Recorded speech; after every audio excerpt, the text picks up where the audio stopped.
En attendant la réouverture de la Microfolie, l'idée est de vous proposer une nouvelle rubrique sur notre page Facebook et sur Internet qu'on a appelée « Un musée, 3 œuvres ».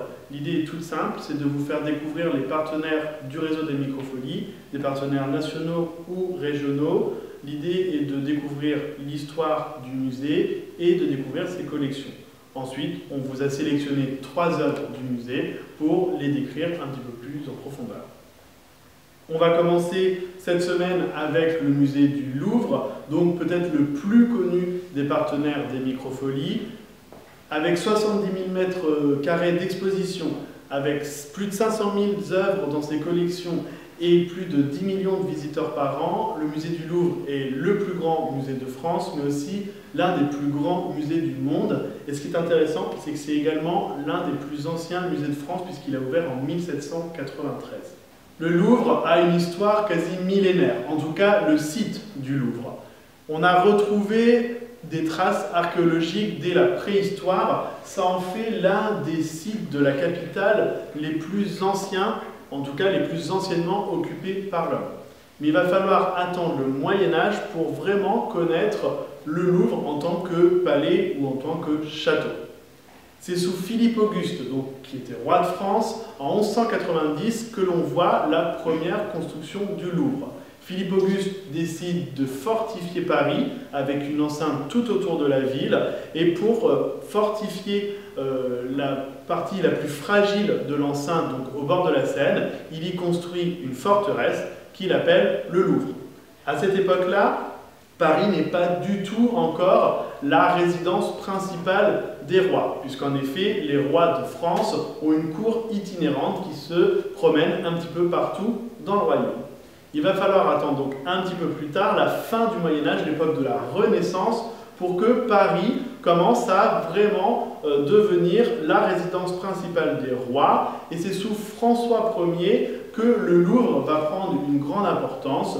Donc il va un petit peu transformer le Louvre. C'est également sous le règne de son fils Henri II que l'on va avoir de nombreuses transformations du bâtiment qui vont donner un Louvre que l'on reconnaît un petit peu plus aujourd'hui, comme ceci derrière moi. Pendant la période de la Révolution française, le Louvre a également eu une place importante puisqu'il va être un lieu de pouvoir à la fois de la monarchie mais également de la République.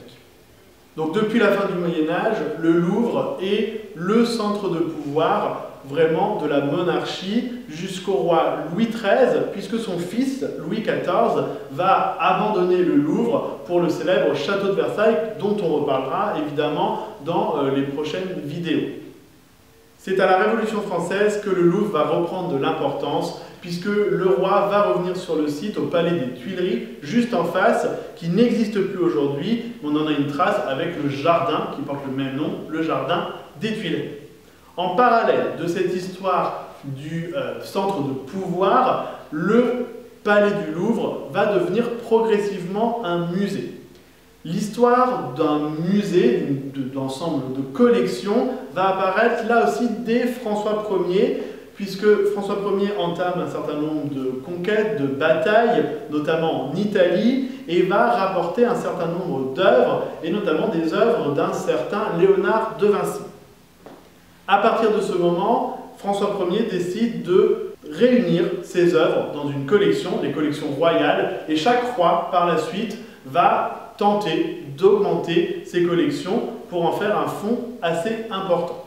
C'est vraiment sous Louis XIV que cela va s'accélérer, puisque c'est un roi mécène, un roi qui aime l'art, et donc qui va vraiment augmenter les collections de la monarchie. Comme il part vivre à Versailles, le Louvre est libre, et donc des premières collections, des premières expositions vont commencer à se dérouler au Louvre, et donc on a une espèce de préambule d'un musée qui va voir le jour ici au Palais du Louvre. Donc voilà pour la présentation du musée du Louvre. On se retrouve dans une prochaine vidéo pour vous faire découvrir 3 œuvres de ce musée, 2 peintures et une sculpture. On vous en dira plus forcément à la prochaine vidéo.